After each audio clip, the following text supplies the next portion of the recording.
Oh,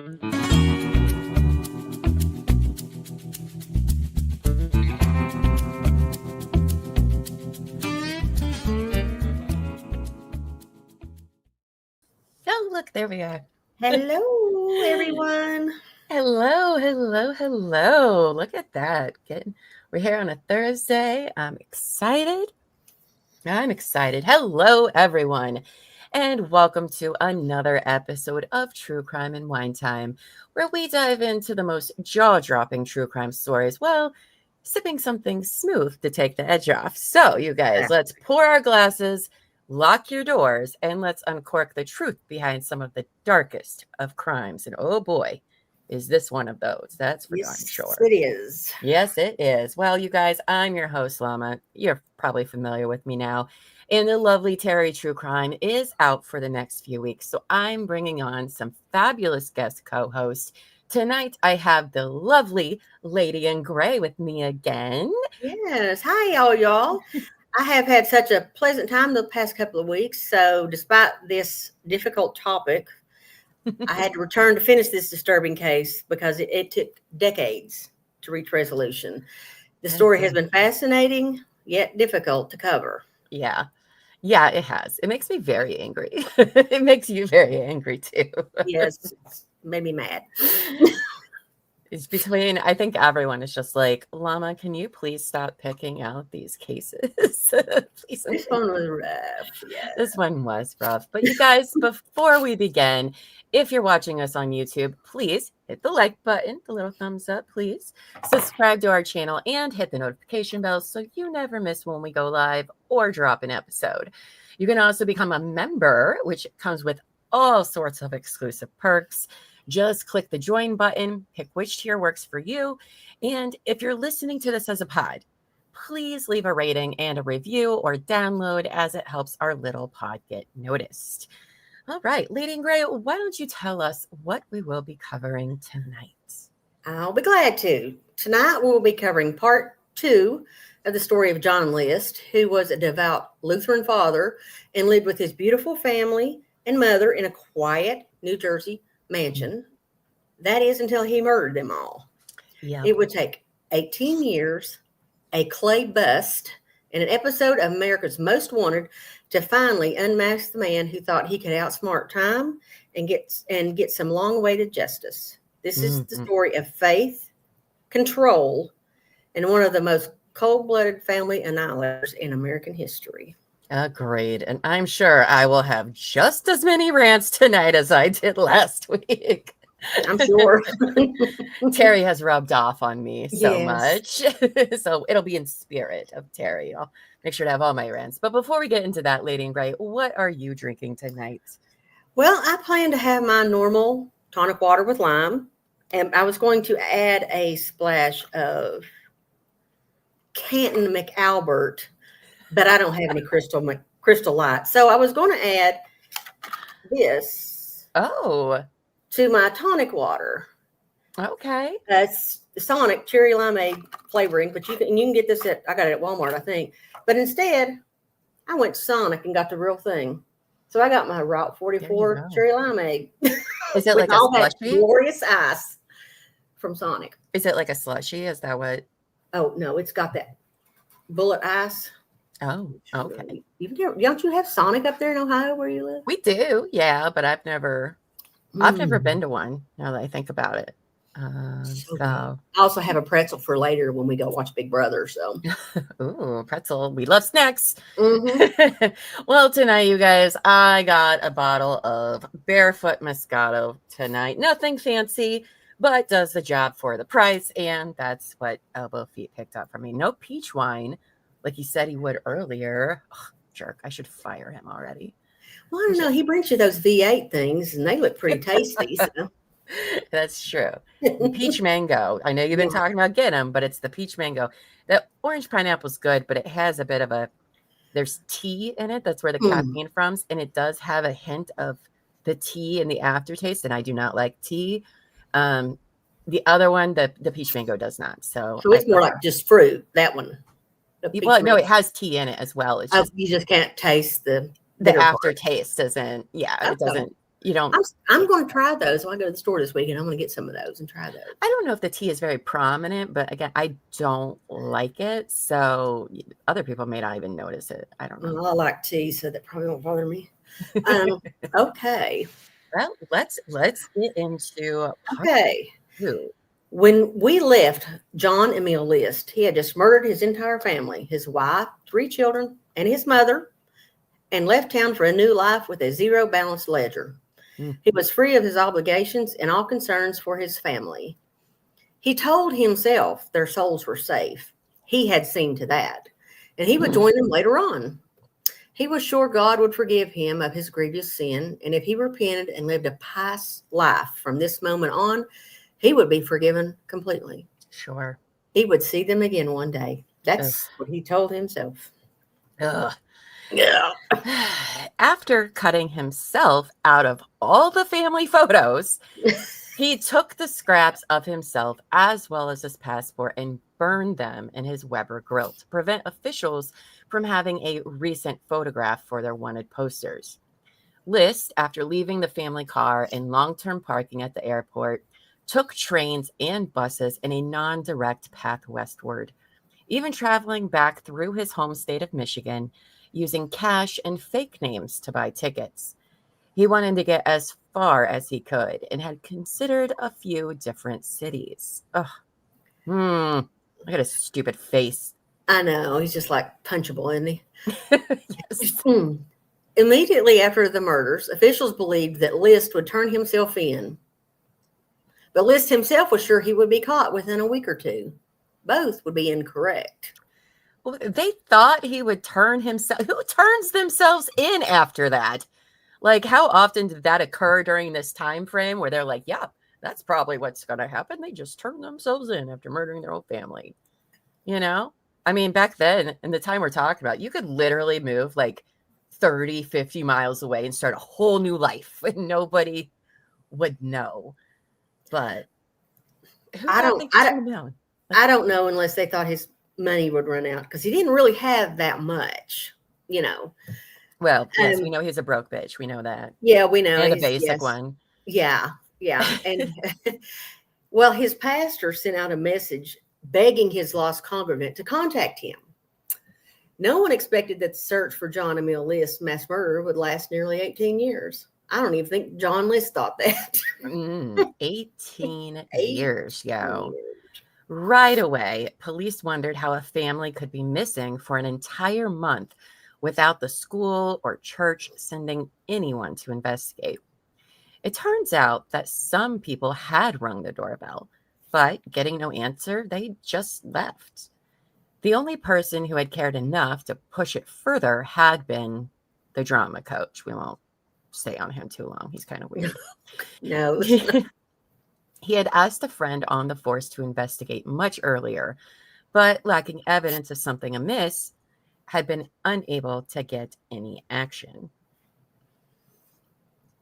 Investigators came up with 150 pieces of evidence from the crime scene in preparation for the prosecution of the killer.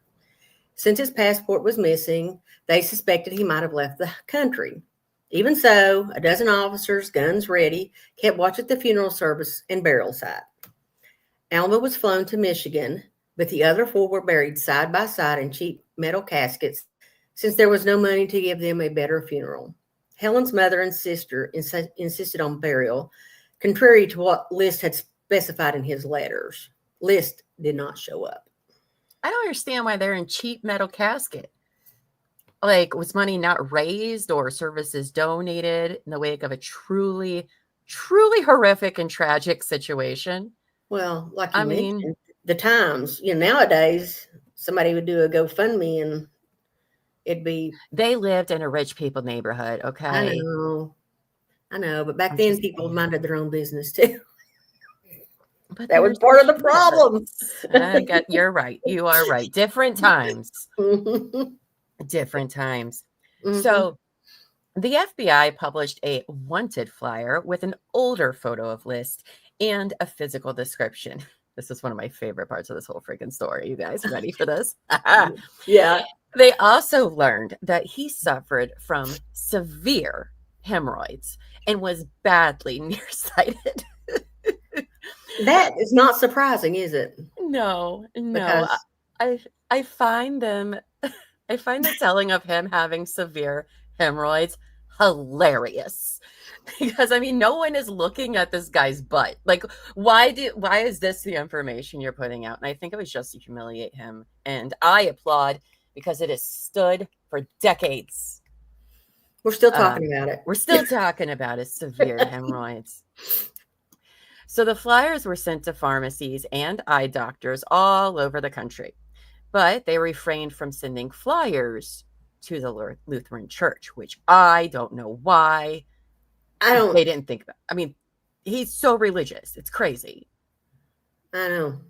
But so they searched through List's file and discovered that he had rented a private post office box, a P.O. box for the kiddos, to receive pornography.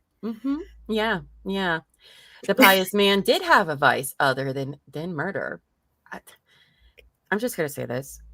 Aren't you kind of curious, though? Like, what his porn was? I mean, come on. Oh, look at that. Hello, Anthony Christopher. I hope you're doing well. Saw the big announcement the other day. Good for you. Anyway, I won't spoil the details because I think Terry will want to deliver some of that news when she gets back. But I love seeing you. I hope you're doing great. All right. So back to the story. John List had simply vanished. Poof, gone. No hemorrhoids are being talked about. Nobody knows where he is. 9 months after the murders, on August 30th, 1972, Breeze Knoll burned down. Now, numerous kids had been in and out of the notorious abandoned house, but its destruction was not due to their careless seances, because, of course, they had seances in that house. Yeah. The cause of the fire proved to be the work of an arsonist, a crime that also went unsolved. Well, this makes me very sad because it was historic and gorgeous, and I have a thing for those things. It makes me so sad it's not there anymore. One thing I did see, though, was that it had become like a tour on a tour. You know, people would drive by and look at it. So it's kind of makes me wonder if the neighbors didn't get tired of that and said, "Let's get rid of this house." Don't know. But anyway, a new house was built on the property several years later, and despite it being a new home with new homeowners, the residents of Westfield called it the List House. Oh, that's what it looks like now. I mean, that's nice, but that's a nice place. Yeah.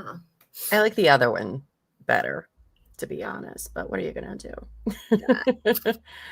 Yes, Michael, you are listening to the lovely Lady in Gray, who's also one of our mods, if you guys don't know. But she's a mod, she's a researcher, she's a writer, and now she's a guest co-host. So I love that. Yeah. Now, John was now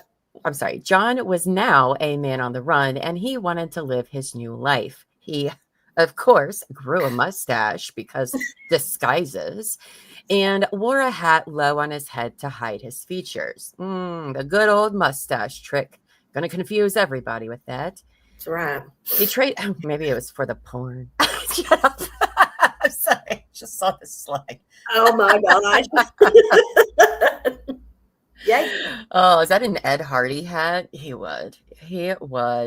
So he traded in his suit and tie for more casual clothes. He began to look for a new place to call home and researched several different cities in the West. I love this part. Phoenix was considered, but he dismissed it as too hot. No lies detected there. I would think it was too hot too. Yeah. San Francisco was also considered, but he dismissed that lovely city due to too many hippies. Those damn hippies. Because, of course, there were too many hippies for John List, right? So he settled on Denver, Colorado. I mean, Denver is gorgeous. So he did pick a good spot. Yeah. I love Colorado. It's so beautiful. So he knew he had to lay low. So he rented a room under his assumed name of Robert P. Clark. Boring. And then went to a local Social Security Administration office. He walked in off the street, claimed he had lost his card and needed a new one. He completed a piece of paper, signed his name, and a few minutes later, he was presented with his new card. The simpler times. Don't even get me started on that process because it has been a pain lately. So life in 1971, where getting a new ID was as simple as that. Life without 24/7 news coverage, CCTV cameras on every street corner, and technology tracing every step he took made it much easier to disappear than it would be today. Not to mention, he didn't have to contend with true crime sleuthing all day, every day, as we are wont to do. Like us. Like us, because we're nosy. We will find you. John Emil List went into that office and Robert P. Clark emerged. Bob Clark took a job as a line cook at the Holiday Inn. Yes, you heard correctly. A line cook. He did exactly what he should have done before he murdered his family. He took an unglamorous job to pay the bills. It wasn't that hard, was it, John? Look at that nice pool there, though. That is nice. Where have we got to use that pool? So he laid low. He didn't spend a lot of money, nor did he make friends. He paid cash for a trailer. Also, for the first time in his life, he did not attend church. He felt it too risky, as his Lutheran faith was well known in Westfield, New Jersey. He led a pretty low-key life for a few years. Now, we need to take a quick break because this has to be mentioned, not because it is credible, but because it is funny as hell. So, in 1972, List, remember he's on this wanted list. Oh, I can't believe I just thought of that.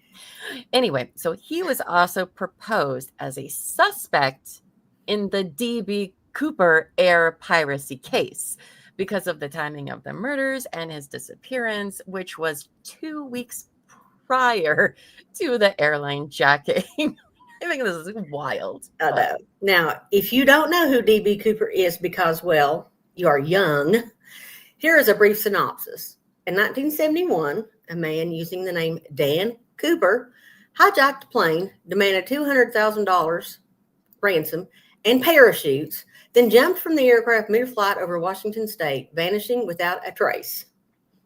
Part of the ransom was found in 1980, but the rest, and Cooper himself, were never seen again.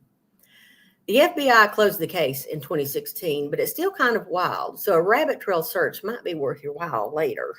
I mean, it is a fun kind of a crazy story. Yeah. But like, that doesn't look like List, really. No, I don't think so. No. I don't think so. A few reasons for the suspicions were multiple matches to the hijacker's description and the reasoning by law enforcement officials that a fugitive accused of mass murder has nothing to lose. Well, true, yes, but... Well, after his capture, List was questioned about this, but he denied any involvement in the Cooper case. His name is still occasionally mentioned in Cooper articles and documentaries, though with no direct evidence to implicate him, the FBI no longer considers him a suspect. But sure, he had nothing to lose. But John List jumped out of an airplane. Come on. I mean, that is a wild... I did not know until this story that those events were only 2 weeks apart. I didn't realize it was that close either. What a wild news cycle that must have been for the people in the 70s. Like, wait, what? Yeah. What is happening? Fascinating on both of those.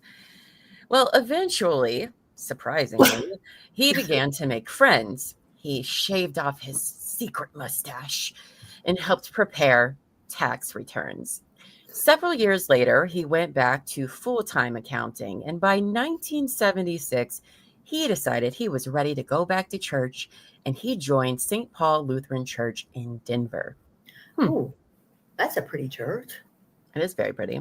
The following year, he acquired a driver's license. Again, 1972, 73, it's easy to get, and bought a car. He used it to drive old and infirm members of his church places. Did he have a car? Did he have an orange Beetle? I don't know. Captain did that. So what do you think? Oh, uh-oh. We know Beatles in the 70s with people who kill is not great. I actually had a friend in college who had one of those. Yikes. Now that I look at it, it's like maybe he was a little creepy, wasn't he? He says, yep. Uh-oh. Yep. He then became part of the church's finance council because, of course, he did. As he realized he would not be caught, he grew into his new life, and he now decided he was ready to start dating. Oh, God, could you imagine? Dolores. Dolores was 35 years old and described as reserved, a bit indecisive, and a bit of a worrier. So she was perfect for John List. They met at a Lutheran gathering for singles in 1977. They actually kind of look alike. Oh boy. Now I can't get that out of my head. Sorry to people on YouTube that can see the slideshow. So they actually dated for 8 years before they married in 1985. And then John, as Bob Clark, moved into her condo in Aurora, Colorado. Their next door neighbor was none other than Wanda Flannery, the neighbor who would ultimately bring an end to John List's double life. Yeah, Wanda. There's Wanda with her cat.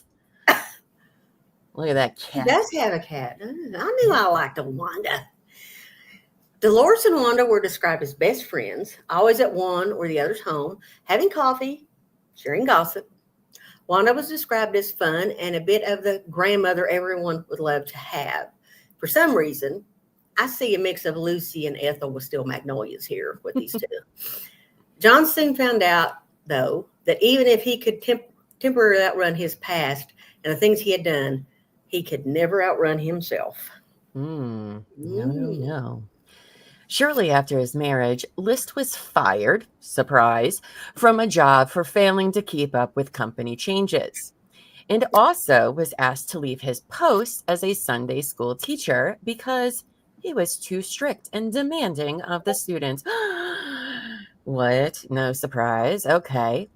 His attempt to become an independent financial consultant also failed. It seems that his former life was repeating itself. Turns out, John, that you're the problem. You are the problem. You're the problem. Ugh. Yeah, he had a difficult time finding work in a poor economy at his claimed age of 55. And Dolores began to regret joining her life to his. Imagine that. She grew contemptuous and spoke of leaving him.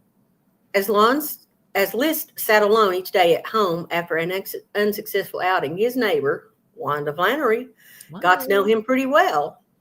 And it would not be long before he regretted allowing her into his life. A series of bad things happened in the life of List and his second wife. He was once again unemployed and unemployable. Their neighborhood deteriorated and property declined in value. And their dog was sad. It was beaten to death outside their gate. No, I don't like that. I don't like that either. I was going to ask more questions, and I was like, no, you know what? No. I don't need to. I'm going to live blissfully aware from that, please and thank you. But anyway, something had to change. Now, Wanda Flannery had a particular hobby that would ultimately lead to the end of his running. She liked to buy tabloids and came home each week with several of them to entertain herself. I want to be besties with Wanda so much. Yeah. Tabloids are a lot of fun back in the They were. Now you just have the internet, which is really just tabloids. It really is. But I remember being little, seeing those while they would check out at the grocery store. I know, you're like, oh, I need that one and that one, and I'll pick that one. Yeah. And my mom would be like, those things aren't true. Don't read those. It's not even true stuff. They're just making news so people will buy them. And now here we are. Here we are. Well, people just believe anything they see on the internet. And be like, no, it's totally real. She was ahead of her time, wasn't she? Well, I don't know about that, but I'm just kidding. Yeah. Yeah. In February 1987, she looked through an issue of World Weekly News and spotted an article about a man, John List, who had murdered his entire family. That boy. Many years earlier and had gotten away. I will That say this, boy. just real quick with the tabloids. I don't know if it's still on HBO Max, but there's a documentary about the National Enquirer, I believe it is, and it's fascinating. I recommend everybody go watch it. It was very, very, very interesting. I watch weird documentaries all the time, but that one was one of my fave. Anyway, so it stuck out to Wanda that the photo of this killer looked remarkably like her neighbor, Bob Clark. Even their odd habits were the same. She glanced up from the newspaper to see her neighbor out on the porch and felt at once that she was looking at the man who had committed the perfect murder. I don't know how that's a perfect murder when they know who did it, but okay. Yeah. She read the article through again and wondered to herself about the possibilities. Like List, Clark usually wore a coat and tie. Both were religious men who taught Sunday school. Then she read the FBI description of the scar that List had behind his right ear from a mastoidectomy. Bob Clark had just the same scar. He was an accountant like List and from Michigan.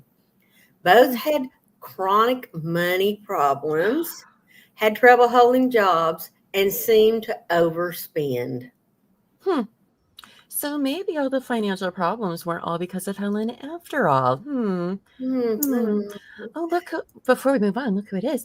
It's the lovely Terry True Crime. Hey, babes. Terry. Hope you're doing good. We're not burning the channel down. So, yay. Yeah. Keeping it safe for you. Glad to see you, babes.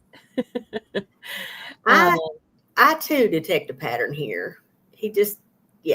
Bob also looked several years older than the age he claimed, just old enough to be John List. So Wanda wondered if she should tell Dolores about her suspicions. I mean, it's a tough choice. I mean, surely Dolores knew more about the man's background and could assure her that Clark was legitimate. So she took the paper over to Dolores' house when John had left for a temporary job he had somehow managed to find. He probably just at the train station. And showed it to her. She urged Dolores, who was mystified, to show it to Bob and see how he reacted. Dolores said she would, but then tossed the paper out. So Wanda said nothing further. Then Bob found a job in Richmond, Virginia, and he and Dolores packed up and moved to the east. Wanda remained uneasy. I don't know how you go to your bestie and be like, oh, by the way, Dolores, I'm pretty sure her husband for the last 15 whatever years killed his whole family and is one of the most wanted men in America. And then be like, yeah, you should show him this and see what happens. Wanda, girl, how do you think that was a good plan? Just, could you imagine? I guess Wanda thought, if need be, she could take him if he came after her. I don't know. Maybe. It's odd. That was odd. Crazy. Yeah. Well, while looking for a job, what he spent most of his life doing, it sounds like to me, he found himself in Virginia, interviewing for jobs, doing tax returns, and was ultimately hired by a downtown Richmond firm. 36 years after he had met his first wife in the state while he was still in the Army. Ooh, it's never a good idea to probably go back, but we'll see what happens. It was 16 years since the murders. 16 years. And now he was back east. John was 62, but told everyone that he was 56. Okay. I was just looking at that office building. It looks like a 70s office building, doesn't it? Of course, you don't know. I was going to say, you don't even know what that looks like. I just don't know how he keeps losing all these tax jobs. Like, how can you keep getting fired from these? I don't understand. I know you have experience, but I just don't get it. No, I don't think it was his work. I think it was his. I mean, a lot of accounts don't have to be You know, you don't have to be like a salesman and Yeah. boisterous and all, but you know, you got to be able to talk to people at least a little bit. You do have clients, okay? That's true. You do have clients. That is true. So John was, of course, a curmudgeon at work. I even wrote that word in and I can't even say it. Curmudgeon. Curmudgeon. Thank you. You're welcome. With the assist. Yeah, teamwork. Easily made grumpy. I can't figure that out. He doesn't seem the type at all to get grouchy about nothing. He refused to carpool with his coworkers, and he was incensed when the paper towels ran out in the bathrooms. Woo. He expressed his displeasure to all, but since he was a low-level employee at the firm, all he could do was complain. Here's the thing, John. Take your own paper towels to work. You can probably even sell them for $1 a piece, you know? Make some money that he's not good at doing. Yeah. So he had rented a room when he first moved to Virginia, and then soon Dolores joined him. Oh, that's a nice house. Look how cute that is. It is. It is very cute. Now, they didn't have a lot of money, but they soon found a home in unincorporated Midlothian. Sorry, whoever lives there, outside of Richmond. It was an unassuming ranch on a cul-de-sac in a planned community called Brandermill. Again, I don't know how these people don't have any money at their age. Like, I know at their age, yeah, I don't either. They should have. I mean, I don't have a lot. I know it was a tough time. Right. But he did have a marketable skill. He just couldn't market it. That's, you know. Yeah. Reverend Joseph Vogt described the couple as shy and somewhat retiring, not extroverted, but seemed devoted to each other. They attended church every week, and Bob especially seemed to take his faith seriously. He had also told the Reverend that he had taught Sunday school when he lived in New Jersey. It appears by this time John, living as Bob, wasn't trying to hide his past life in New Jersey. Right? Why would you say that? Nobody knows you're from there. Nobody knows. Oh, well, he's not the smartest. Now, Jerome Kendall, another friend in Virginia, said nothing stood out about Bob Clark. Oh, there's Jerome. Not at all what I thought Jerome was going to look like. No, not me either. Okay. I'm looking at all that crazy hair and the beard. All right. He described him as brown. And my immediate thought was, oh, brown, because John's a piece of shit. But no, apparently that's not what that means. Kendall said if Bob Clark wore a brown suit and was in a brown paneled room, he might fade into the background. Though I'm sure Kendall would agree with me on the piece of shit part. I do. But you do. Oh, look at that. Poof emoji. He also got the impression that Bob and Dolores preferred to keep to themselves. He also mentioned that on occasion, the man he knew as Bob Clark seemed a bit nervous and looked over his shoulder frequently. Still, for many years, John List, living as Bob Clark, and his second wife Dolores continued on with their simple and private lives in peace. Dun, dun, dun. Just moving on with the life. Meanwhile, back in New Jersey, all this time's been going on. Detective Jeffrey Paul Hummel had worked the case hard for years, and finally in 1985, he turned to the extreme of talking with a psychic. Okay. I'm not going to go there except to say it was a desperate move for a desperate man who had followed every lead, sent out numerous aged photos of John List, and felt he had nothing to lose. The crimes were 14 years old, and the case was cold. The psychic gave him no information that led to anything. Surprise. You know how confident this man is? Look at that picture. One, I know. he's wearing a striped suit with a polka dot tie. I like the tie. Two, I think we know that part isn't probably au naturel, but look at that mustache. He looks very serious. Oh, yeah, he does, doesn't he? But that striped suit and polka dot tie, he's up to things. Yeah. Anyway, so for example, this is what the psychic person had to say. She said John List didn't fly. Sorry, D.B. Cooper enthusiast. But that he traveled across land when he fled and that he was most likely in the Southwest. Now, this sounds spot on, but I'm a cynic and I see this as just good guesswork based on information the detective provided her from the case. I mean, also, if you want to get far away, where do you go? You go west. So she added that List might also return to the cemetery on birthdays. So Hummel actually staked out the cemetery on John's 60th birthday, as well as the birthdays of his children. Of course, POS John List didn't show up because he wasn't feeling any guilt or remorse. Yeah. The case was soon transferred from Hummel to Captain Frank Marenka. This doesn't seem to have anything to do with the psychic, but Cool car. I know. I like this guy. He's got that Stephen Queen thing going there, doesn't he? But it was just a transfer of a normal cold case needing fresh eyes. The crime was now nearly 2 decades old, with little hope of being solved. Marenka was not as willing to give up on it as Wanda Flannery had been. Something new was on the horizon, and he wanted to take advantage. It is that car. Car's pretty awesome. It is the bullet. He looks he's got a Steve McQueen thing on, but also I see like James Rockford for some odd reason. From Rockford Files. And the shoes. Must be. I don't know.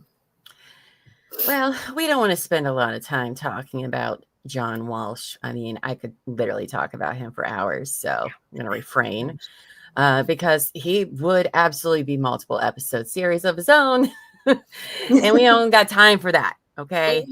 John Walsh is an icon in the true crime world, but he got his role in the most devastating way. Now, please research this man later.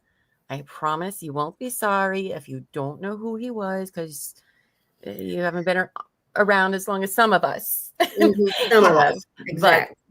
But John Walsh is amazing and fantastic. After the tragic abduction and murder of his own son in 1981, it's Adam, Walsh became a fierce advocate for missing children. He used the platform he was given, a TV movie about his son's case, to publicize other missing children's photos, leading to 37 missing children being located from a television movie. With this success, he realized the power of using the media as his battlefield.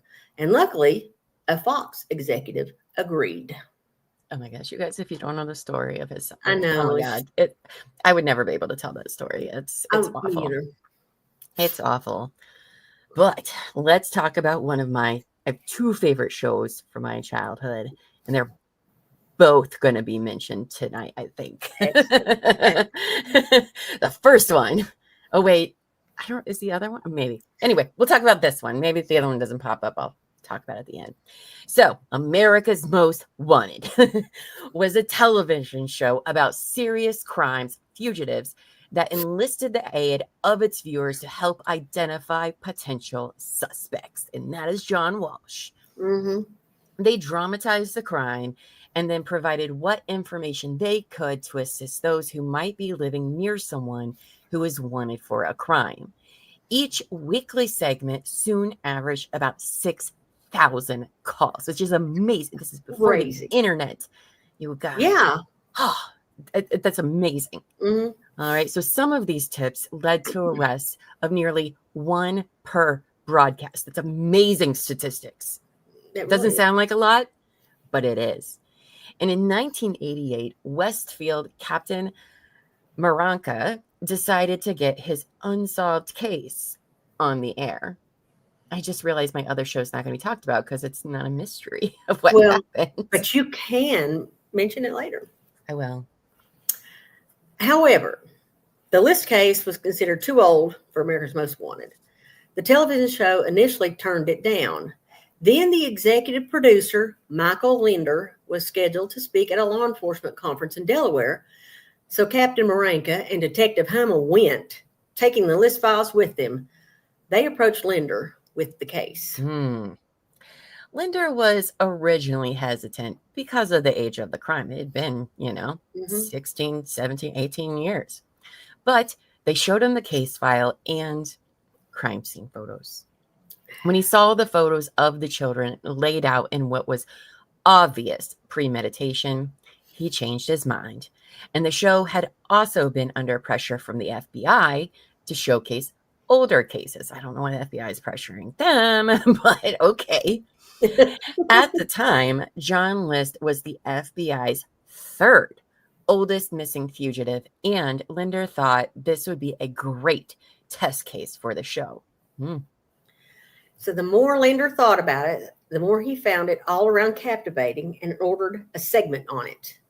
It seemed to the detectives the last possible shot they had to ever bringing John List to justice. And all of the witnesses were still alive and available.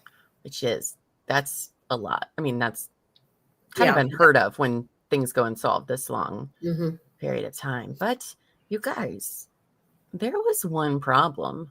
No one had a recent photo of List. That had been one of the most important factors in other arrests, right? They put up their little photo. Have you seen this guy? And that usually helps. But he burned all of his photos, so they didn't really have one. The one they did have of John List was 19 years old. Linder, however, knew Frank Bender, a forensic sculptor and photographer in Philadelphia. Bender was able to use clay to reconstruct faces of decomposed bodies, and he might be able to show what List would look like many years later. So he agreed to do a bust for the show. These are like my favorite people ever. I don't know how they do it. I don't either. They're just amazing. It's amazing. It's amazing. In Before we had computers, you guys. Yeah, this is all done with clay. So it's crazy. It's fascinating. And Bender was also called a conjurer in clay because he could conjure the face in 3D. I mean, that's different. So much better than a photograph. And he would be sent skulls of unidentified people, mostly children, and he would recreate their heads to assist authorities in identifying them. In the List case, Bender had just 3 old photos and needed to make a guy in his mid-40s into a 63-year-old man. And so he did what creative people do. He got creative, and he enlisted some expert help. Bender worked with an anthropologist on the normal aging process on bone structure and skin folds, and a criminal psychologist, Richard Walter, on personality characteristics that might show up in his physical features. They figured that since List had lived such a rigid life, he would not have changed that much, aside from being paunchier with drooping skin. He may have a pronounced receding hairline. He would still have the scar behind his ear, and he would still dress conservatively. Bender also included the horn-rimmed glasses. And the final touch of the clay bust made by Bender was a turning down of the corners of List's mouth, not out of guilt or sadness, but out of fear of getting caught. And also just because he's miserable. He's a miserable person. And I think that's actually fairly good. Some people don't think so. It's impressive for not knowing anything.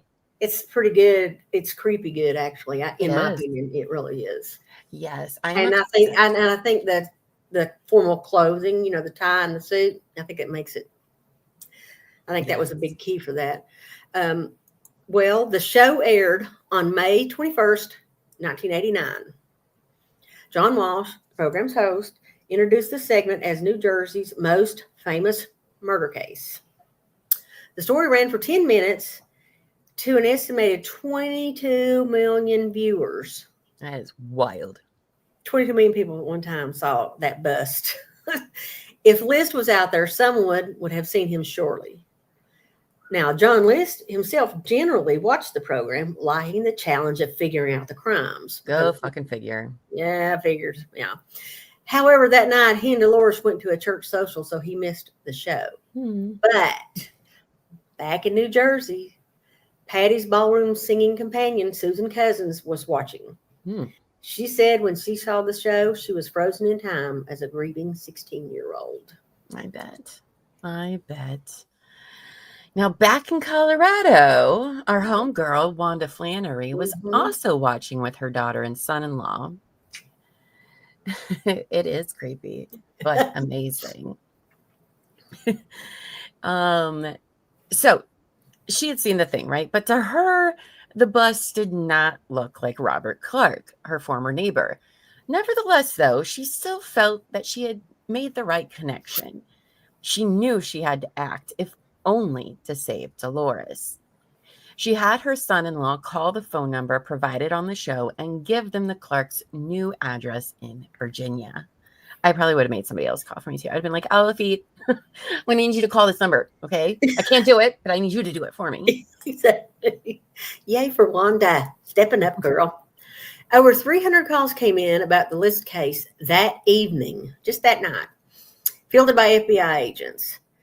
Now, Bernard Tracy was a Westfield detective who was 19 years old when the murders happened, and he had worked on the case at some point over the years, and he was at the station when the tips came in, but he missed that call. So it was sent on to the FBI and then forwarded to the Richmond office. Isn't it wild how that happens? I wonder if he'd gotten the call, if he would have done something that night, but it still worked out. It's funny. I'm working on another story at the moment, and there's similarities between that one and this one, and I've been getting them a little confused because they both involve these big shows and, calls, tips getting missed, and it's interesting. So anyway, 2 agents checked out the leads that Thursday, June 1st, 1989. The Clark address was first on the list, and Agent Kevin August approached the house and knocked on the door. He heard a vacuum being turned off, and a woman opened the door. Robert P. Clark, he asked. He's at work, Dolores told them. Ooh. Uh-oh. The 2 agents asked to come in and speak with her. Obviously, she didn't think they were the ice cream men in the ice cream truck. She invited them in. I just got that. You got that? Okay, sorry, a little slow. I thought I missed it. Nope. Anyway, she invited them in. She didn't lie and say she was her sister.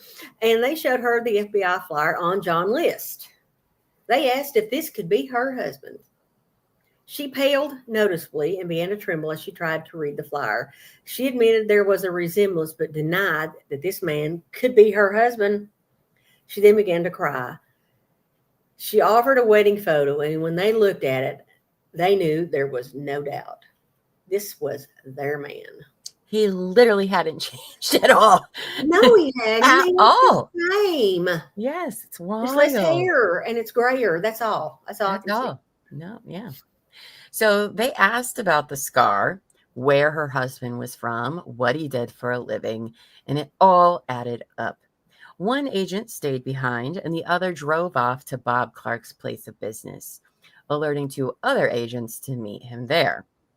They entered the offices and saw Bob Clark coming down the hall with the Xerox machine with papers in his hand. And guess what? He didn't look surprised at all. No. They identified themselves as FBI and asked for his identification. They asked him several identifying questions, which he answered affirmatively, and then they asked if he was John Emil List. No, he said without hesitation. His response was too quick, as if practiced mentally for this moment. He showed no annoyance or curiosity, which in itself is suspicious. What are you talking about? I do feel kind of bad for like his wife, like Dolores. Like, could you imagine? Like, wait, what? I know. She would be like, no, it looks like him, but no, it can't be that. Yeah, I can feel sorry for her. I do. Mm-hmm. They searched him for a weapon and then said, "You're John List, aren't you?" He told them he was Robert Clark. Now, red blotches broke out on his face, which we talked about in the first episode. So August cuffed him and told him he would have to come to their office for fingerprinting. And he passively allowed them to do whatever they needed to do. And he never even once asked what he was charged with. And that's how you know. That's how you know. That's how you know. that they are that, because they're not. Any one of us would be like, what in the what did I do? Yeah, Nope. really fighting it, and yeah, he just went on her own with them. Well, fingerprints proved that List had finally been arrested for the murders of 5 people, his own family. He requested a court-appointed lawyer, which was denied. He was held without bail. Dolores arranged for a lawyer, David P. Ball, to compose a statement for the press. She repeatedly told reporters and anyone else who would listen that her husband was not John List and had not done these terrible things. Oh, sweet, sweet Dolores. I know. I think there's just a mental block there of not wanting to accept that reality. And I don't blame her. That's normal, I in my mean, opinion. yeah, like, how do you even wrap your head around such a thing, you I know? know. Oh, there he is. Look at that. He looks a lot like the bus. The glasses are the same. Yeah, they are. It's like, did you take his glasses off of his face, off that bust, and put him on this for this mugshot? I kind of wonder. I wonder. So List pleaded not guilty, and his bail was set at $1 million. He wasn't going anywhere. He wasn't going anywhere. You know, like, this is Nowhere. 1989. That's a buttload. Yeah, it was. Bail, you know? So he was remanded into state custody pending an extradition hearing to New Jersey. Surprisingly, he agreed to be extradited, but insisted that he be allowed to return to New Jersey as Bob Clark, even though he had been unable to prove that he existed as Robert Clark before 1971. At the end of June, he was in New Jersey again for the first time since he fled in 1971. He was now eligible for a court-appointed attorney, and Elijah Miller was appointed. Look how tall he is. He was tall, wasn't he? He is tall. Yeah, I didn't realize how tall he was. Well, List's defense attorney, Elijah Miller, pressed for a change of venue and suppression of the confession letter. Remember, that was the 5-page letter he wrote to his pastor 70 and a half years ago. But in order to do this, he had to drop the insistence that the state prove that he was, in fact, John List, not Robert Peter Clark. Both requests to the court, change of venue and suppression of the letter, were denied. On top, X says that that List looks like an ostrich, and it's so true. Yeah. Not Elijah Miller, John List. Yes, Right? John List looks like an Okay. ostrich. Yeah. People look like animals sometimes, and I feel like that's him. He would put his head in the sand. Anyway, so in his opening statement, Miller conceded that List had done what he was accused of doing on November 9th, 1971. His attorney presented that List had a fragmented, obsessive-compulsive personality and was ill-equipped to function in the face of overwhelming difficulties. He had acted, he believed, for the salvation of his family in a godless world that no longer made sense to him. He's doing his job. All right. Yeah, he's court-appointed attorney. All right. He's doing his job. Can only work with what they've got, which in this case was nothing. No. Eleanor Clark, one of the prosecutors, described him as cruel and calculating to the point of evil. He wanted a new life, so he simply closed the accounts on the old one and left it behind. He had voluntarily committed the murders with full knowledge and with malice. The fingerprints, ballistics reports, autopsies, and his own letters indicted him beyond shadow of a doubt. They have the same hair. She looks like a happy woman right there, doesn't she? She's happy. They have the same hairstyle. I love that. Oh, boy. They do, don't they? Yes. Now, the defense entered information that Helen List had been suffering from, syphilis, acquired from her first husband. John had found out about that in 1969 after she had successfully hidden that from him for most of their marriage. This piece of information failed to have any mitigating effect. I don't know why it would. Right. This is Marvin. I'm just, Watch out. I was laughing about Marvin Taylor, My better shoulder. husband, but it's a pretty low bar. Stop that. Wild. It is a low bar. Let's see. The prosecutor brought in a psychiatrist who rebutted the defense's idea that List had a character disorder. I don't know. I'm not sure I agree with that, but he's his whole calling it a situational depression from midlife crisis. He talked about how List believed that if he killed his family, he was sending them to heaven, but he could not kill himself because that meant he would go to hell. He claimed that once he started killing, there was no more control. Once he had fled, he put it behind him and finally reached the point where he only thought about what he had done on the anniversary of their deaths. So he only had to think about them once a year because they all died at the same time. Whoa. I hate this guy. God, this guy. The trial on 5 counts of murder in the first degree lasted 7 days. And that's not really that surprising because he had already admitted to all of it. So I don't think they need a whole lot of witnesses. No, not a lot. Probably just police and those letters, and that's it. I mean, it's still quick, though. 7 days for this kind of case is pretty short, but yeah. Probably not in 1990. I was going to say, that was going to be my next thing, was that on April 12th, 1990, we didn't have, well, I don't know. We did have groundbreaking new technology, DNA. Yeah. You guys watch Forensic Files. They say that in every episode of Forensic Files. All 200 episodes. Groundbreaking new technology. Anyway, sorry, guys. On April 12th, 1990, List was found guilty on all counts. Surprise.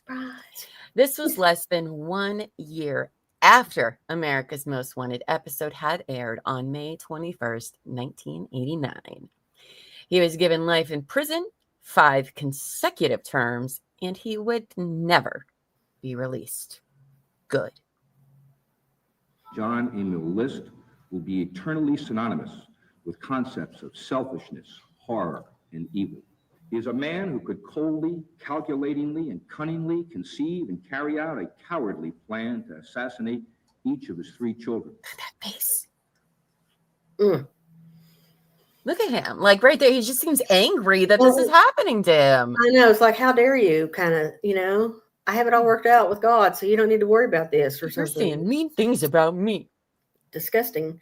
I think that it's interesting where you were talking about it being the trial ending only lasting 7 days. I think it's more fascinating that it took less than a year after he was arrested because, well, nowadays it takes 3 years now. He must not have waived a speedy trial, though. That'll do it. Well, that could be. He may not have. Trying to predict the next C word.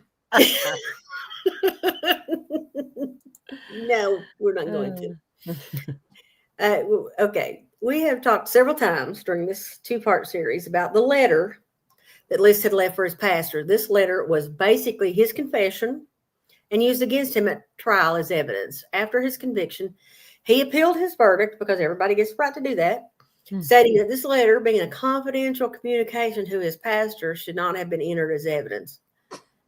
He lost his appeal. Here's a partial text of the letter John wrote to his pastor in New Jersey after he murdered every member of his family. All right. Are we ready, guys? Are you prepared for a bunch of llama side-eye? Because it's going to happen. It's coming. It's going to be a lot of eye rolls and side-eye. All right. Dear Pastor Renwinkle, I am sorry to add this additional burden to your work. He means murdering his whole family. Yes. I know that what has been done is wrong from all that I have been taught, and that any reasons that I might give will not make it right. But you are the one person that, while not condoning this, will at least possibly understand why I felt that I had to do this. What? Sir. Okay. No. 1, I wasn't earning anywhere near enough to support us. Everything I tried seemed to fall to pieces. True, we could have gone bankrupt and maybe gone on welfare. Oh no. But that brings me to my next point, obviously. Knowing the type of location one would have to live in, plus the environment for the children, plus the effect on them knowing they were on welfare was just more than I thought they could and should endure. I know that they were willing to cut back, but this involved a lot more than that. Are you fucking kidding me? Yes. Middle fingers all around this guy. Oh no. Heaven forbid if you're poor or on welfare. Oh my goodness. With Pat being so determined to get into acting, I was also fearful as to what that might do to her continuing to be a Christian. I'm sure it wouldn't have helped. Okay. All right. Sure. Number 4.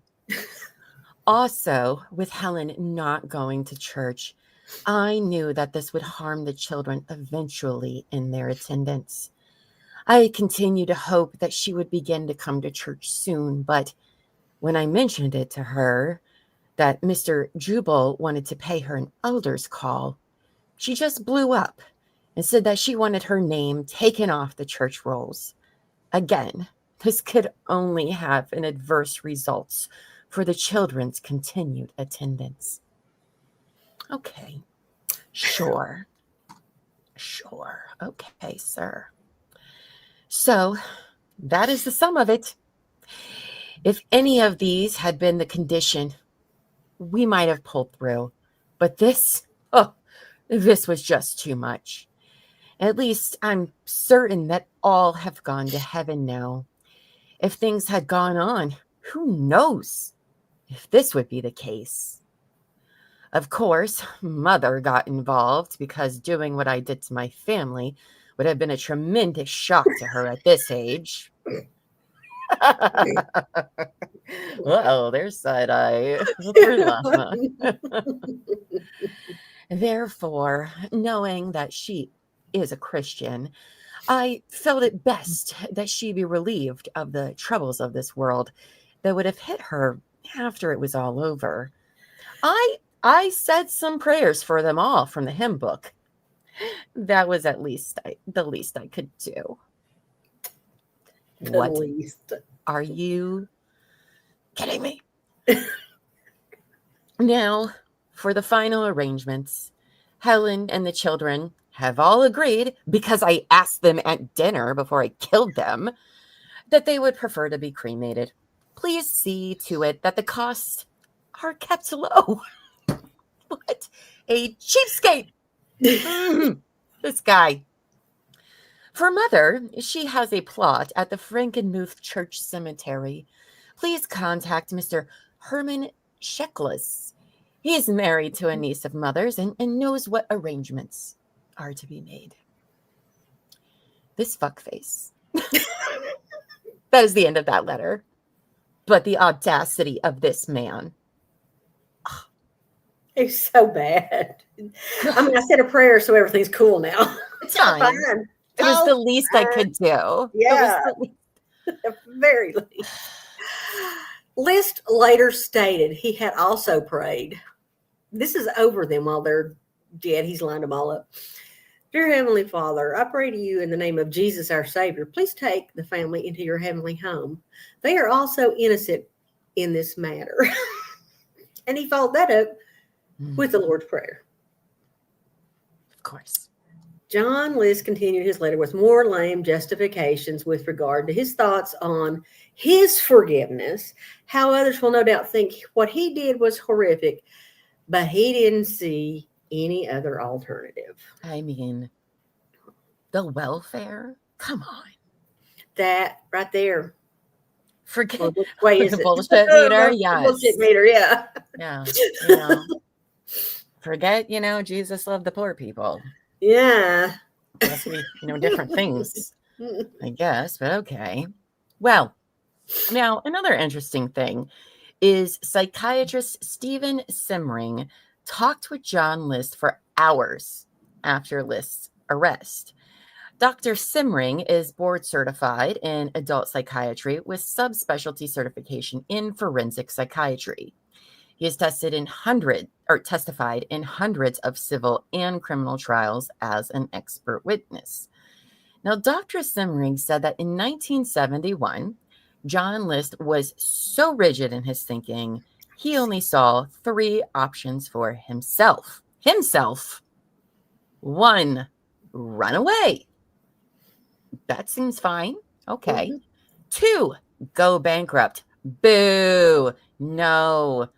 You're not getting to heaven if you're poor, apparently. 3, kill his family. That's the one he went with, apparently. So, okay.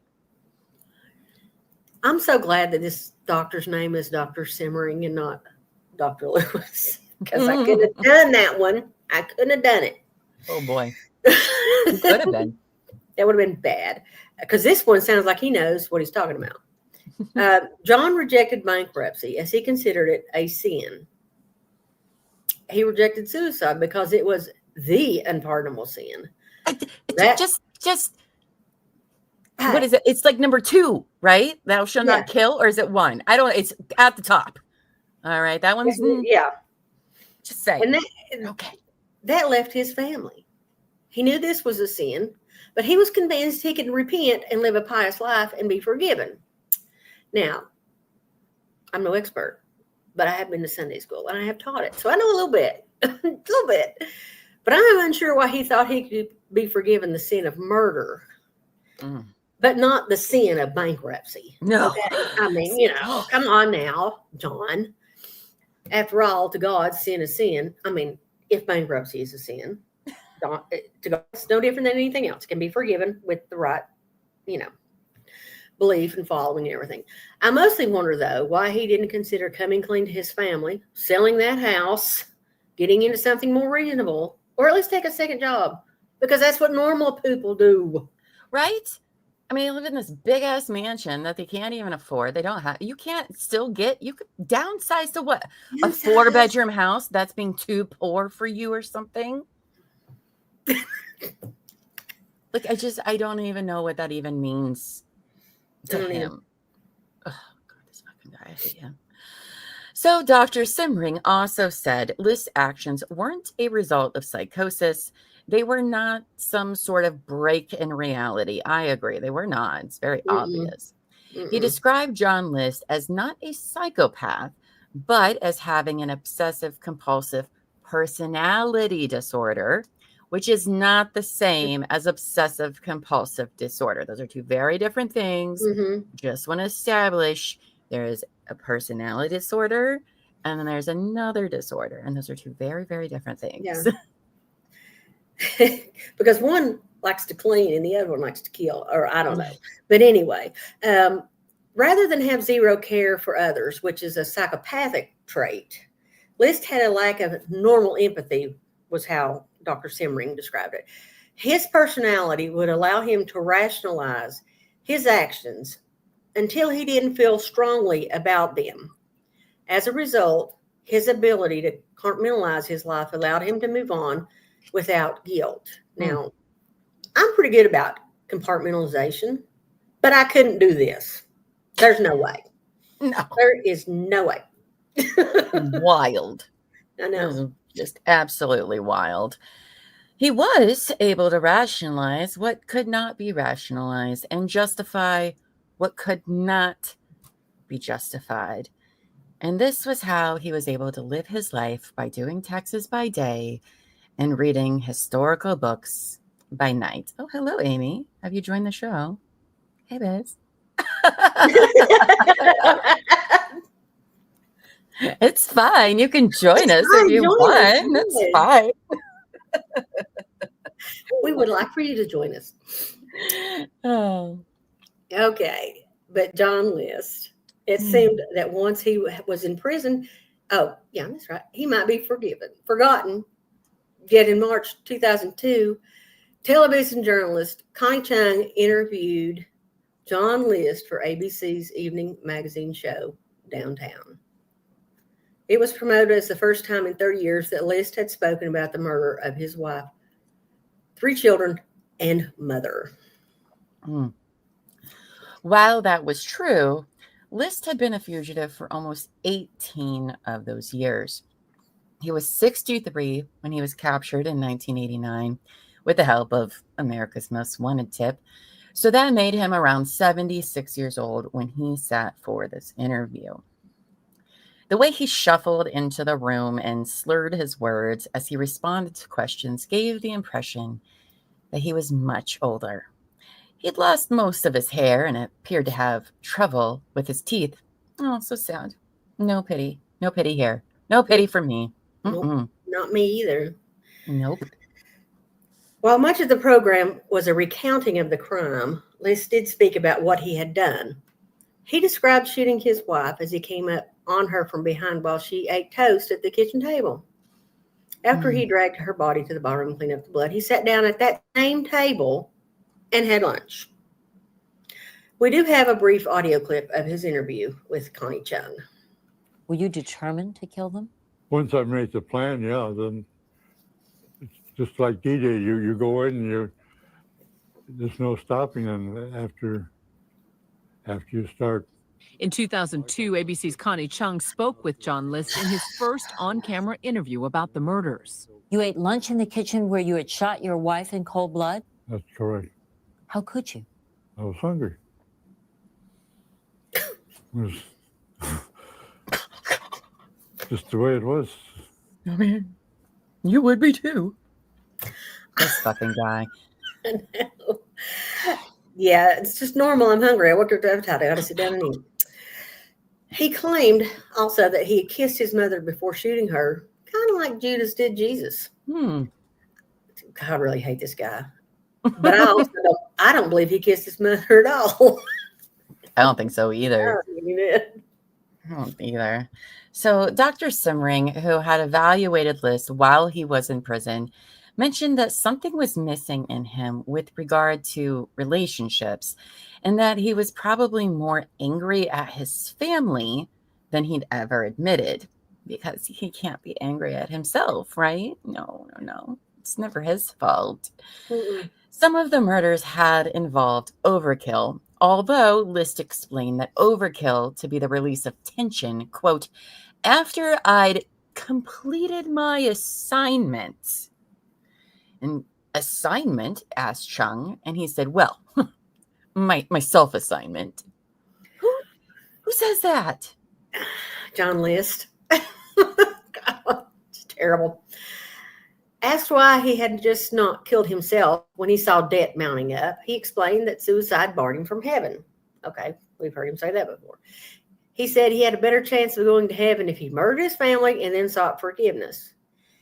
In fact, he fully expected not only to see all of them again in heaven, but they would have either have forgiven him or would not know the tragedy had happened at all. As he put it in his trial statement to the judge, he suspected they would all get along as before. Well, I would hope if it was heaven, they get along better than that, but It's a fair point, but also, I know. Fuck this guy. Sorry, guys. I told you I was going to rant and drop a lot of F-bombs because this is one of the worst people. The worst. So even as List described himself, he referred to himself in the third person as he rather than I, which indicated that he distanced himself somewhat from who he was and what he did. He also left out a significant fact that he had once had a family and that he had murdered them. Chung pointed this out and he shrugged it off. This guy. Ugh. Let's get rid of his stupid face. Oh, there it is again. There it is again. Yeah, that's fine. List expressed no real remorse or pain over the fact that his children had never even had a chance to grow up and have their own families. About his mother's murder, he said that he'd fulfilled his father's request that he take care of her and not let her suffer. Did you ever think of that? She asked Chung, as if there was another way to interpret the event other than a cold-blooded murder for selfish reason. I mean, did you ever think maybe I did what my daddy said to do? Take Right. care of her? Not let her suffer? Can you believe that? Did you ever think of that? Whoa, sir. Okay. Now, it was clear that he'd been planning the murders for a while. The family dinner regarding the disposition of their remains proves this. He expected his own children to say how they wanted their bodies handled in the event they died. It's crazy. Is it any wonder Patty believed her father wanted to kill them? Nope. No. Mm-mm. No. It's totally believable. Well, he expected to be caught fairly quickly after he left the grisly scene. When that didn't happen, he felt no responsibility to turn himself in. No. It was up to the police to catch me, he said. I mean, in fairness, yes. Well, I agree. I mean, I kind of get that thinking. It's like, well, they must not want me that bad, or heaven forbid he thought that, God said it was okay, I'm going to let you get away, because I could see him thinking that. Oh my You know what I'm gosh. saying? Yes. God must want me to get away with this, or I'd be caught. I could see him didn't thinking that. Think about that, but yeah, you're probably totally Well, it right. just He kinda- definitely probably did at one point. Ugh. Yeah. He claimed to have seen the tail end of the America's Most Wanted episode that spelled the beginning of the end of his days of freedom, although the authorities doubt this due to his schedule that specific night. He admitted he started to sweat, but he figured he'd wait and see. He had already decided that he wouldn't run again. If the police caught him, then it was over. It was clear that Chung thought her subject was cold and somewhat inhuman. I mean, look at him. Yes. As he spoke about what he had done to his family, Liz seemed amused and asked her if she'd ever had a more grisly interview. He was oddly content in prison doing accounting work for the prison. But of course he was. Which probably the longest he ever held his job. The longest stretch. Job security here. But also, what are prisoners doing your accounting? What is happening? And he was living a structured daily routine. Given his rigid personality, he actually probably found it very comforting. He was probably just fine in there. Now, on March 21st, 2008, List died of complications from pneumonia at the age of 82 while still imprisoned. Don't care. In reporting his death, the New Jersey Star Ledger referred to him as the boogeyman of Westfield. That picture, look at his hair. Sam says finally a co-working environment where he fits in. Yeah, this place is just one of the guys. He doesn't have to impress anybody. Yeah. Okay. Oh, and if you're interested, John List wrote his memoir while in prison. It is entitled Collateral Damage, and it is entirely self-serving, of course. He blames his entire lifetime of troubles on the 41 days of combat. 41 days of combat he suffered in World War II, claiming a diagnosis of PTSD was to blame. Sorry, John, I'm not buying your story or your book. No, and she buys all the books. It's true. She does. I looked for a free PDF version. I'm not going to lie. I did. I couldn't find one. So if anyone has a free PDF version, they can email me at tara@tcwtmedia.com, and we will happily read it all together. Yeah. We'll give it a thumbs down, but I will totally read it. It's free. Though where would the money even go for his book? Just to the publisher? I don't know. That's a good question, because since he's divorced, no, I think they got divorced, so probably not. Oh, even Libby doesn't? So it's not even on with Libby? Oh, wow. Okay. Well, that's saying a lot. Oh, well, let's get to our closing thoughts, you guys. I wrote nothing out for my closing thoughts because I don't know what to say. I don't really know what to say. There is one group. We cover a lot of crimes. I've been into true crime for, well, since America's Most Wanted and Unsolved Mysteries. Babysitters Club, the Boxcar Children. Mysteries and crime have always been my thing. But one group in particular I have never been able to understand are family annihilators. I can't wrap my head around the selfishness of that. I generally try to with other crimes to see where are these people coming from? How did they get to here? And unfortunately, with family annihilators, there is nothing. There is no good reason. Why take out the children and your whole family for what is usually an ego-driven reason? All right. You weren't living in a boxcar. Your family wasn't going to be living in cardboard boxes. Oh no, you would have a 4-bedroom Brady Bunch style fucking house in the suburbs, and that's unacceptable for you, John List. Like, get out of here. This is guy. I hate this guy. This is probably one of the worst guys I've ever. The coldness of it is beyond disturbing. And that's really all I have to. I'm glad he's not on this world. I don't think he is where he thought he was going to be. If that's your bag, that was his. And I do think whatever it is you believe in is what's going to, it doesn't mean it's all the same, but I don't think that's going to work out how he thought in the first place. And if you think of his justifications, none of it makes any sense. No. None of it. We can't be poor. Oh, no. We can't be on welfare. Oh, no. I can't put my wife who's suffering from syphilis. Like, well, just, she, one thing that got me about him with her is that she was sick. She was basically bedridden. I mean, obviously she could get around a little bit because he did kill her in the kitchen.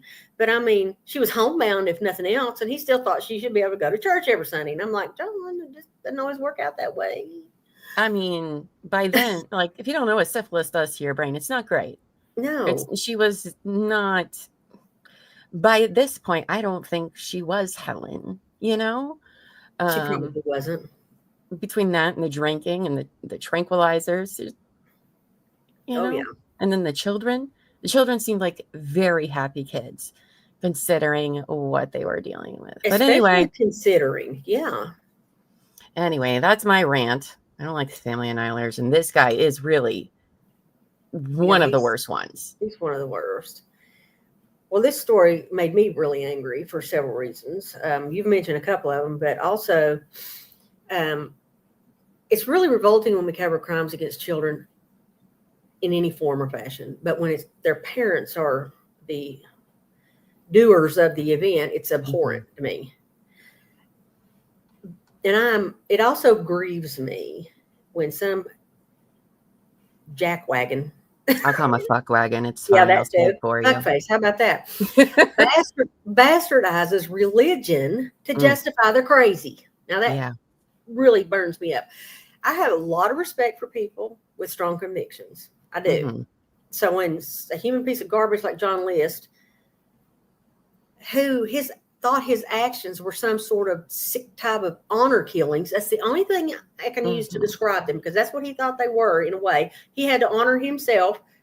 So whatever. It just disgusts me, because he thought he was their savior, is what he was. That, in my opinion, he thought, I can save them. I can make sure they go to heaven if I kill them right now, before they have time to go back. And I mean, Patty, poor Patty, wanting to be an actor or an actress, he's just not going to let that happen, because that's like the devil incarnate or something in his mind. Right. Oh no. But, faith is something meant to bring people peace, comfort them when they grieve, and give them strength during difficult times. So even if you don't feel that way, I respect people who do feel that way, and I'm not going to tell them they're wrong or they need to give it up or whatever, ridicule them or try to turn it around on them like people will do. Yeah. And then you have some loser like John List come along and corrupt it in an attempt to justify what you can't justify. It just makes me sick. It's just terrible. I agree. That pisses me off so much as well. When people, I'm not a very religious person, but like this, okay, buddy, sure. Yeah, okay. I mean, he just, it was like, I feel like he thought because obviously he's got an ego problem with his personality disorder, that he has to save everybody. It's up to him to make sure they stay on this path, Mhm. forgetting that, well, I mean, if you read the Bible, God's all about free will. John, read it more. Right. So, Well, Lady and Gray, thank you so yes, much. you're Let's- welcome. I'll get off of that. I know, right? We've literally sat and talked about John List before forever. Like we will go on just ranting about him because Oh, we yeah. think he's garbage. If you guys don't know that by now, we do not like him. No. But you guys, before we go, we're gonna wrap up. If you like what you heard tonight, please be sure to follow all of our socials and subscribe to our YouTube channel. It's free. That's right. You don't have to do anything. Or if you're listening to our pod, please download and give us a rating or review, depending on which platform you're using. All of that helps out tremendously in getting our channel out there. Now, you guys, next week on True Crime and Wine Time, we will be covering the Athens murders of 1987, when senseless crimes changed the landscape of a Southern college town, and the subsequent trial ended up changing the Georgia death penalty law. And you guys, I have a guest co-host, and it's gonna be the lovely Cabin. She'll be joining me next week, next Thursday, 8 p.m. Eastern, when we cover this. And I don't really know anything about this, so I am very interested in, at least I don't think I do. Maybe it's one of those that once I'm like, oh yeah, I remember it, but Yeah. it's yeah. not ringing a bell, actually. So I'm excited about it. Now, if you need more of Terry True Crime, who's not here, but she's here in spirit, and you can always find us doing something on our True Crime and Wine Time YouTube channel. Terry is out for the next few weeks, so there will be no midday missing until September. But you guys, Couch Court with Llama is back. Yes. Right now, we are currently covering the trial of Stephen Lawson, one of the people who have been tried in the disappearance and murder of Crystal Rogers. If you are unfamiliar with the Crystal Rogers case, I did a huge deep dive covering everything about her case, as well as other unsolved cases in Bardstown, Kentucky. And we just wrapped up yesterday the trial of Brooks Houck and Joseph Lawson, who are also responsible, I guess. I don't know. I have a lot of opinions on them. They're probably unpopular ones, Yeah. but it's still worth a watch. I thought it was, it wasn't, no Karen Reed trial. No. But it certainly is interesting. So I encourage you. You can find all of that in our Crystal Rogers playlist to catch up. Now, if you haven't yet, please like this video, subscribe, and hit the notification bell so you don't miss when we go live or drop an episode. And I forgot to mention it this week, but if you like the show Big Brother, that has nothing to do with true crime. Well, actually, this year the theme is murder mystery, though they haven't tapped into it at all, and I'm very annoyed about that. I am too, actually. I am so annoyed as somebody who loves throwing murder mysteries. I mean, it could Do have they been even know what it means? It could be even a game of Clue all season, and so I'm disappointed in them. I'm so disappointed in their production. Yeah. Hire me, Big Brother. Yes. Come on, I'm a good producer. Right. Anyway, join our Discord, The Courtyard, because here in about 15 minutes, I'm going to stream the live episode tonight where they're getting evicted. Anyway, we love true crime. We love reality TV. We do both over on our Discord. That's where we all hang out when we're not live. So you can find the link in chat, or I think in our About section or something like that. Now, I want to thank Lady in Gray for being a lovely co-host tonight and last week. She took a big gamble coming out, making her appearance as a co-host. Round of applause for her. Round. Well, thank you. Everyone let her know she did an amazing job in the comments section. And is there anything you would like to say before we sign off? Yes, I want to thank you for having me as co-host again. I've had so much fun doing this, and I want to encourage other members of the team to give this a try. And I am looking forward to Captain next week, because I love when she does this, because she really, I understand this is kind of like her story, and if it's her story, she's really going to bring it. It's going to be amazing. I just know it. So I just want to thank everyone for being here. Come on Discord and watch Big Brother with us. It's eviction night, and not all Don't be crazy.